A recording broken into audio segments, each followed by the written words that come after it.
Assalamualaikum warahmatullahi wabarakatuh. Selamat pagi pemirsa di seluruh Indonesia.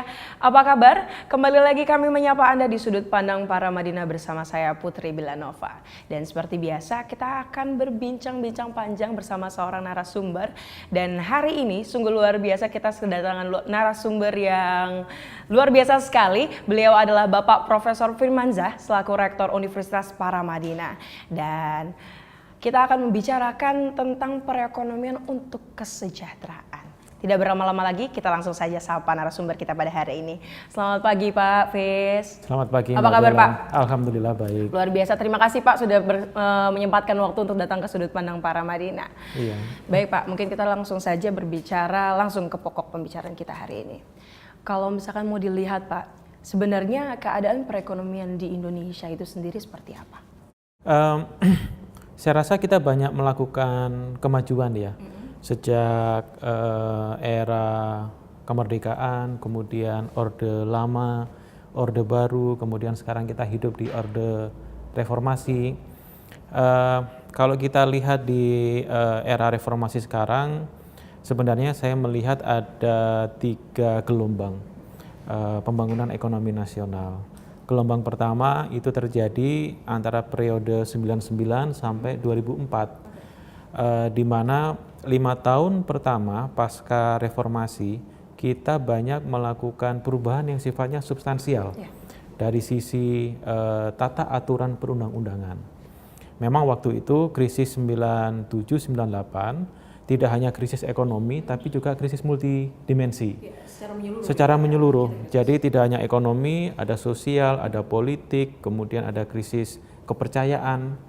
Dan 5 tahun pertama memang kita banyak memproduksi tata aturan perundang-undangan. Misalnya di bidang ekonomi, kita membentuk undang-undang otonomi daerah. Kita juga membentuk undang-undang otonomi Bank Indonesia. Kemudian banyak tata aturan lainnya yang termasuk juga undang-undang terkait dengan KPK. Itu juga kita bentuk. Oh, baru dibentuk setelah 99 itu, 1999. Ya.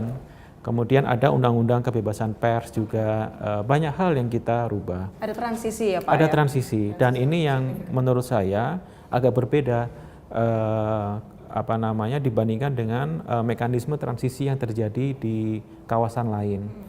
Dan banyak pertanyaan-pertanyaan oleh pengamat-pengamat asing, mengapa Indonesia itu ekonominya stabil, tetapi transisi demokrasinya juga berjalan dengan baik. Iya, mengapa Jadi, bisa selaras seperti itu. Saya rasa resep yang kita lakukan adalah di 5 tahun pertama, kita secara berbangsa itu memperbaharui atau merevitalisasi trust publik. Nah, di gelombang kedua, periode 2004 sampai 2014, saya rasa kita menerapkan tata aturan yang yang kita produksi dalam 5 tahun pertama. Dan memang ada beberapa tonggak-tonggak ya, misalnya tahun 2006 hutang IMF kita lunasi, kemudian tahun 2007 CGI kita bubarkan. Ekonomi kita sempat dites oleh krisis subprime mortgage yang terjadi di Amerika tahun 2008. Iya, kemudian setahun setelahnya kita menyelenggarakan pemilu legislatif dan pemilihan presiden di tahun 2009. Dan ekonomi kita relatif terjaga dengan pesta demokrasi yang begitu masif pada saat itu.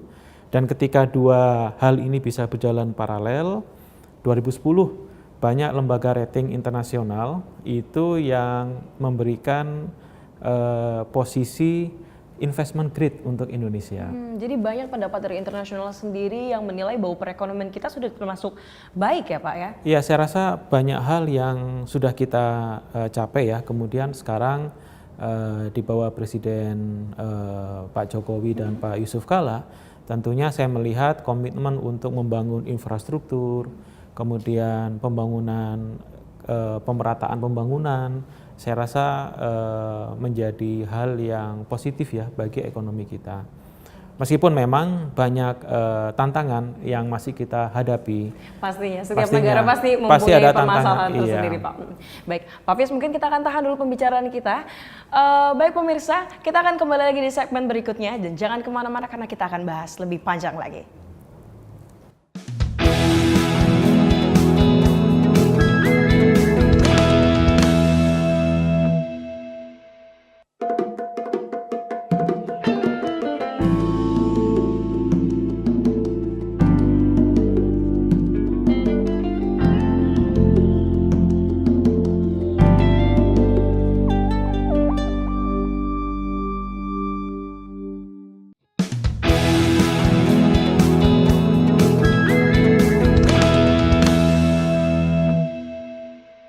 Baik pemirsa, kembali lagi bersama kami di Sudut Pandang Paramadina. Langsung saja kita kembali ke narasumber kita. Pak Fis, kalau misalkan tadi kita berbicara tentang gelombang pertama, gelombang kedua, dan sampai gelombang ketiga, dan kita sekarang berada di gelombang ketiga, betul ya Pak ya? Iya. Sebenarnya dari tiap transisi, tiap gelombang itu ada tantangan apa sih Pak untuk perekonomian kita? Iya, masing-masing gelombang pasti akan ada tantangannya ya. Nah, memang ekonomi kita sekarang, kalau saya perhatikan dihadapkan pada dua tantangan sekaligus. Apa tantangan apa itu? Satu tantangan yang bersumber dari eksternal kita, dan satu lagi tantangan dari domestik. Oke, internal sendiri. Iya, yang eksternal ekonomi kita masih menghadapi pelemahan harga komoditas utama dunia, harga minyak mentah dunia juga melemah, harga komoditas ekspor kita CPO, karet, kemudian batu bara ini juga melemah. Langsung maupun tidak langsung akan berdampak pada kinerja ekspor kita. Dan kalau kinerja ekspor kita terganggu, tentunya sektor real, perusahaan-perusahaan, perkebunan, pertambangan ini juga akan turun terganggu. juga ya, terganggu. Dan nanti efeknya akan sampai ke bawah ketika mereka tidak bisa mendapatkan ekspor yang bagus, maka program penghematan biasanya dilakukan di level perusahaan. Jadi ada domino efek ya Pak, Ada ya domino semuanya efek. ya kena. Kemudian kita juga masih menghadapi ketidakpastian tahapan kenaikan suku bunga di Amerika Serikat. Kita kemarin alhamdulillah kenaikan suku bunga pertama sebesar 25 basis poin ternyata tidak seseram yang dibayangkan oleh banyak kalangan, akan terjadi eksodus modal dari negara berkembang, dari emerging market masuk ke Amerika. Tapi kemarin tidak terjadi dan nilai tukar rupiah kita juga relatif menguat trennya.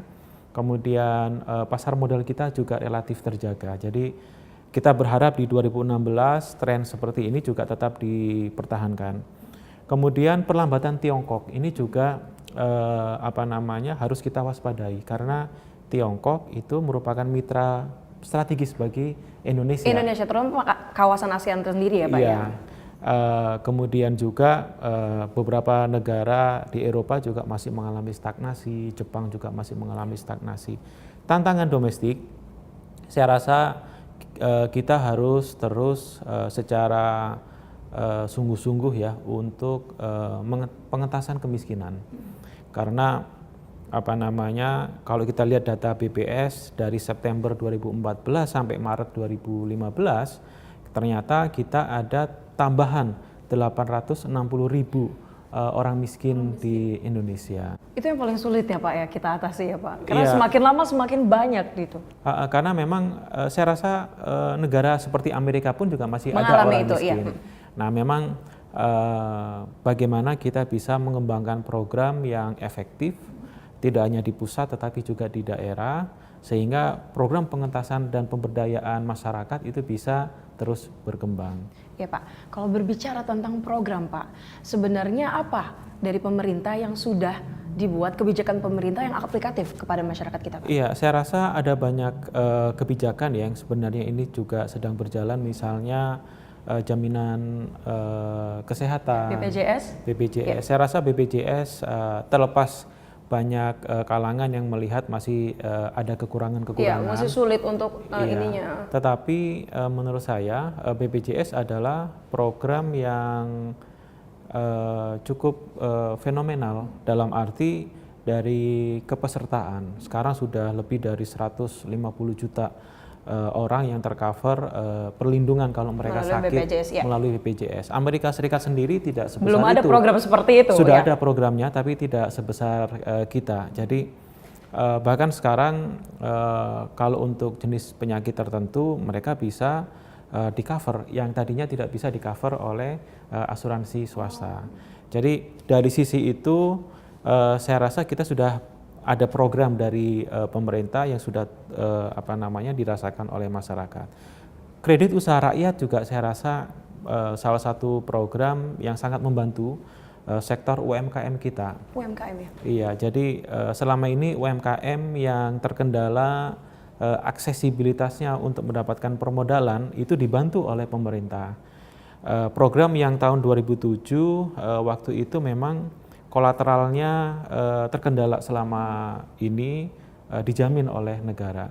Dan sekarang pemerintah sekarang juga melangkah lebih jauh lagi dengan mencoba menurunkan bunga kredit usaha rakyat dari di atas 20 menjadi sekitar 11-12% dan kedepannya juga akan diturunkan menjadi di bawah 10%. Jadi kalau biaya modal kreditnya sektor UMKM menjadi lebih murah, tentunya ini akan sangat membantu produksi UMKM menjadi lebih murah dan nanti harga jualnya juga menjadi lebih murah. Kalau mulai dari kementerian punya program-program sendiri ya Pak, melalui kebijakan-kebijakan mereka untuk masyarakat. Seperti tadi ada kesehatan, lalu juga ada UKM. Infrastruktur juga saya rasa menjadi salah satu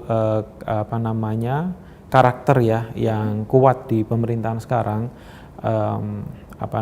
Memang meskipun pemerintahan sebelumnya juga sudah menunjukkan itikat untuk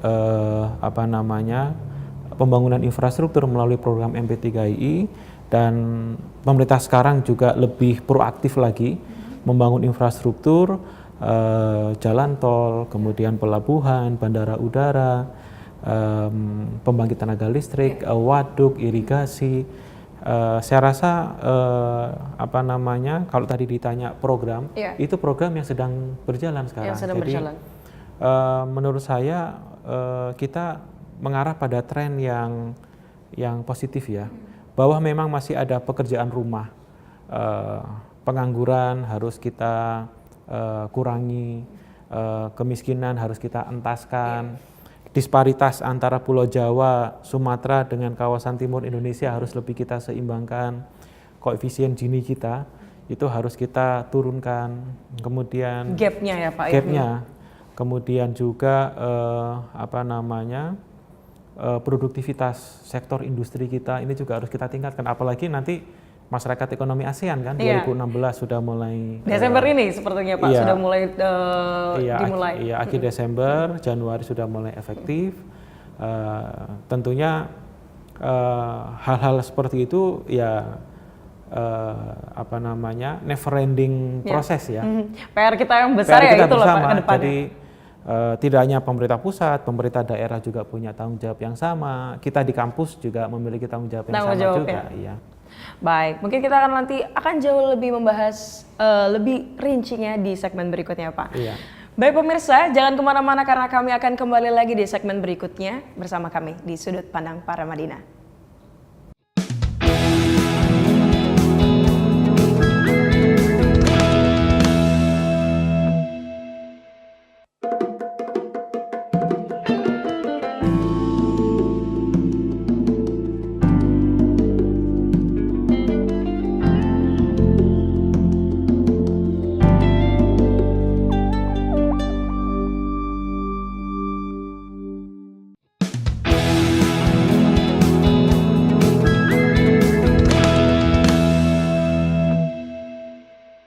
Baik pemirsa, kembali lagi bersama kami di Sudut Pandang Paramadina. Tidak berlama-lama lagi, kita langsung saja ke narasumber kita.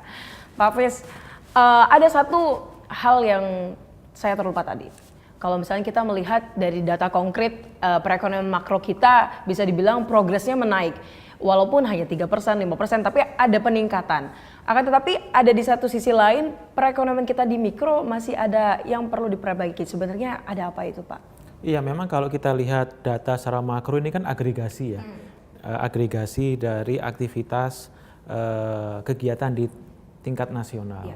Tentunya karena agregasi maka ada aktivitas-aktivitas yang spesifik yang tidak bisa tertangkap secara utuh di data statistik secara makro.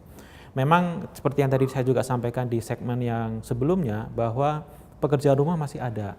Pengangguran harus kita sediakan lapangan pekerjaannya, kemudian juga kemiskinan harus kita entaskan, kemudian infrastruktur harus kita bangun, UMKM itu juga harus kita berdayakan, tidak hanya dari sisi pembiayaan, tapi juga dari sisi produksi, teknologinya harus kita tingkatkan, sarananya sampai ke pemasarannya. Tugas ini tentunya tidak hanya menjadi tugas dari pemerintah pusat, tetapi juga stakeholder lainnya. Pada intinya adalah ekonomi itu harus mensejahterakan. Jadi tujuan akhir dari ekonomi, perkembangan ekonomi ya untuk itu mensejahterakan harus masyarakatnya bisa, menambah kesejahteraan begitu ya. Jadi dan jangan sampai kesejahteraan ini hanya dinikmati oleh kelompok kecil orang di Indonesia. Karena kalau itu terjadi, koefisien Gini kita semakin ya, apalagi kalau misalnya kita tahu gap kita lumayan tinggi ya Pak ya. Iya, jadi program pemerataan, kemudian inklusivitas pembangunan, tidak hanya Jawa dan Sumatera, tapi juga Kalimantan, kemudian Sulawesi, Papua, ini harus kita bangun. Tidak hanya sektor industri, tapi juga sektor pertaniannya, sektor kelautan, pariwisata, termasuk juga industri kreatif yang buat anak-anak muda sekarang. Iya, memang harus ditingkatkan. Kalau misalkan tadi kita bilang lebih concern ke pembangunan kemasyarakatannya, entah itu pengangguran maupun kemiskinan. Sebenarnya saran dari Bapak sendiri untuk masyarakat di Indonesia untuk mengatasi pengangguran ini seperti apa? Iya, beberapa waktu yang lalu saya diajak oleh Pak Yusuf Kala, Wakil Presiden kita, untuk datang ke Nusa Tenggara Barat. Dan waktu itu ada presentasi dari beberapa kepala desa terkait dengan pemanfaatan dana desa. Dan saya melihat bahwa sebenarnya masyarakat kita memiliki kesadaran untuk bersama-sama secara kolektif memanfaatkan dana dari pemerintah pusat untuk pembangunan infrastruktur di pedesaannya. Saya rasa kalau kesadaran seperti ini bisa kita replikasi di daerah-daerah lain, maka anggaran transfer daerah, anggaran dana desa tentunya akan bisa berdampak pada peningkatan kesejahteraan masyarakat di desa.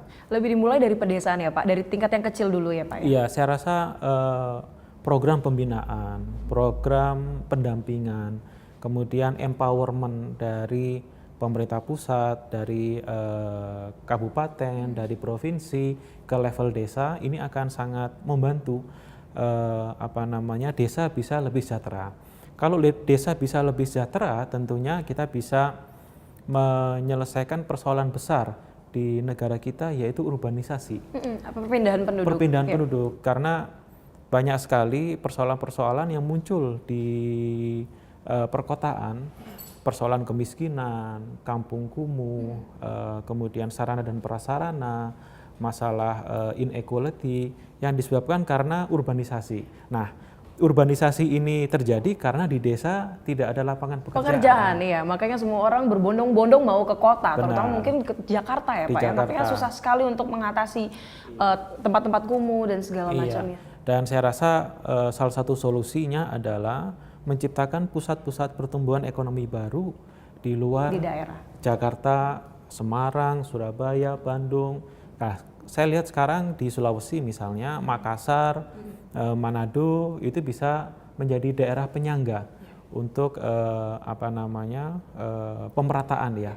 Jadi konsepnya tidak semuanya fokus di Jawa, tapi juga Sulawesi juga bisa menjadi daerah penyangga baru untuk kawasan timur Indonesia. Iya. Baik Pak, kalau misalkan kita sudah berbicara panjang nih Pak tentang perekonomian untuk kesejahteraan. Jika dilihat dari perspektif Paramadina sendiri Pak, bagaimana perekonomian di Indonesia ini? Ya, saya rasa Paramadina melihat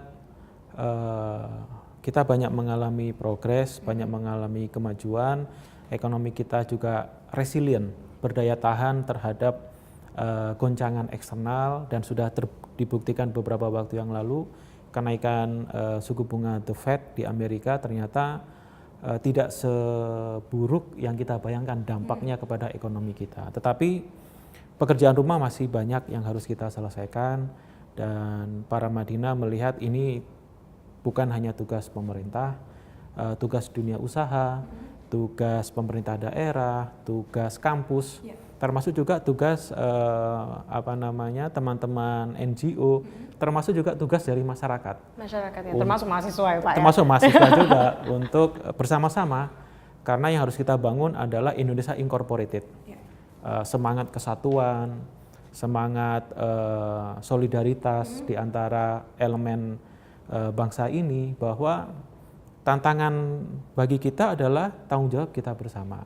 Memang masing-masing pemerintah, DPR, kampus, dunia usaha, LSM, termasuk juga media memiliki tanggung jawab yang berbeda-beda, tetapi harus diikat dalam sebuah kerangka besar bagaimana kita berbangsa dan bernegara. Saya melihat 2045, 100 tahun, ya Pak. 100 tahun kita merdeka, bisa menjadi salah satu pengikat kita. Inilah 1 abad kita merdeka, target-target apakah bisa kita capai sesuai dengan cita-cita kita untuk merdeka. Nah, dari sana bisa kita turunkan apa saja yang harus kita lakukan dalam 5 tahunan menjelang 100 tahun kita merdeka. Pak Fis, itu pandangan dari para Madinah sendiri. Baik, sebelum kita menuju kesimpulan, kita akan break sejenak. Baik, pemirsa yang ada di rumah jangan kemana-mana. Sebelum menuju kesimpulan pembicaraan kita pada hari ini, kita akan break dulu sejenak dan kami akan kembali lagi.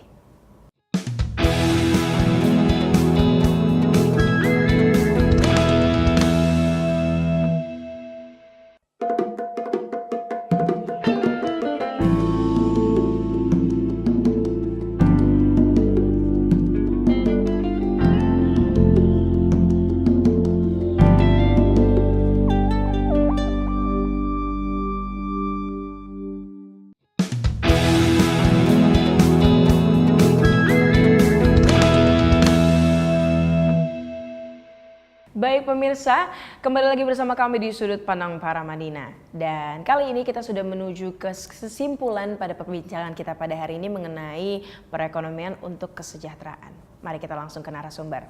Pak Fis, kalau misalkan tadi kita udah berbicara masalah mengenai program dari pemerintah sendiri untuk mengatasi perekonomian kita. Lalu kalau misalkan dilihat sebagai masyarakat nih Pak, sebenarnya apa yang bisa dilakukan oleh masyarakat?